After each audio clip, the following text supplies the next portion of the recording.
இந்தியாவின் முதல் மறுபயன்பாடு ஹைபிரிட் ராக்கெட்டான மிஷன் ரூமி 1 சென்னையிலிருந்து இன்று வெற்றிகரமாக விண்ணில் செலுத்தப்பட்டது.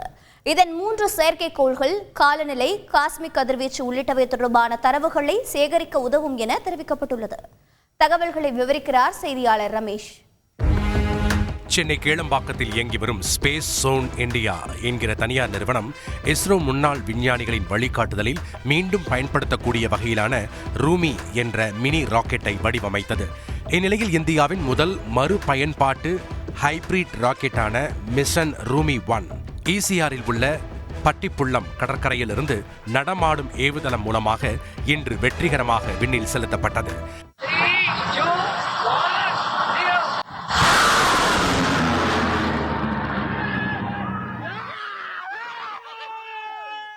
இந்த நிகழ்வில் மத்திய சிவில் விமான போக்குவரத்து துறை அமைச்சர் ராம்மோகன் நாயுடு காணொலி காட்சி வாயிலாக பங்கேற்றார். 3 சிறிய செயற்கைக்கோள்களுடன் விண்ணில் செலுத்தப்பட்டுள்ள இந்த ராக்கெட் பூமியிலிருந்து அதிகபட்சம் 80 கிலோமீட்டரில் அந்த செயற்கைக்கோள்களை நிலைநிறுத்திவிட்டு அதில் இணைக்கப்பட்டுள்ள பாராசூட் மூலம் பூமிக்கு மீண்டும் திரும்பி வந்துவிடும். இந்த 3 செயற்கைக்கோள்கள் காலநிலை, காஸ்மிக் கதிர்வீச்சு, புற ஊதா கதிர்வீச்சு, காற்றின் தன்மை தொடர்பான தரவுகளை சேகரிக்க உதவும் என தெரிவிக்கப்பட்டுள்ளது. மொபைல் லான்ச்சர் போல இன்னும் பல தொழில்நுட்பங்கள் வருங்காலத்தில் உருவாகும் என இஸ்ரோ முன்னாள் இயக்குனர் மயில்சாமி அண்ணாதுரை தெரிவித்தார்.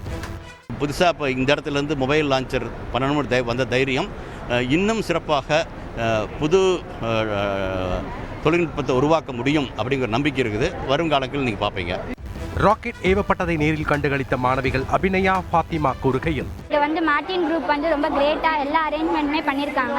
இங்க இஸ்ரோ பத்தி, சந்திராயன் 3 பத்தி இப்போ நாங்க பண்ணியிருக்க அந்த ரூமி இது ரொம்ப எங்களுக்கு கத்துக்கிறதுக்கு, இன்னும் ராக்கெட் சயின்ஸை பத்தி கத்துக்கிறதுக்கு ரொம்ப நல்லாவே இருக்கு. இங்க ரூமி ராக்கெட் லான்ச்க்கு வந்திருக்கோம். எங்களுக்கு ரொம்ப ப்ரௌடா ஃபீல் ஆகுது. லாஸ்ட் இயர் 2023ல எங்க ஸ்கூல்ல படிச்ச ஒரு நபர் தான் இந்த ஹைபிரிட் ராக்கெட்டை விட்டுருந்தாரு. இந்த வருஷமும் சேம் எங்களுக்கு ரொம்ப ப்ரௌடா ஃபீல் ஆகுது. 50 விதமான ஆய்வு சாதனங்களை கொண்ட 80 கிலோ எடையுள்ள ரூமி ராக்கெட்டுக்கான உதிரி பாகங்களை இணைக்கும் பணியில் சுமார் 6000 பள்ளி மாணவர்கள் பணியாற்றி உள்ளது குறிப்பிடத்தக்கது. செய்தியாளர் ரமேஷ் வழங்கும் கூடுதல் தகவல்.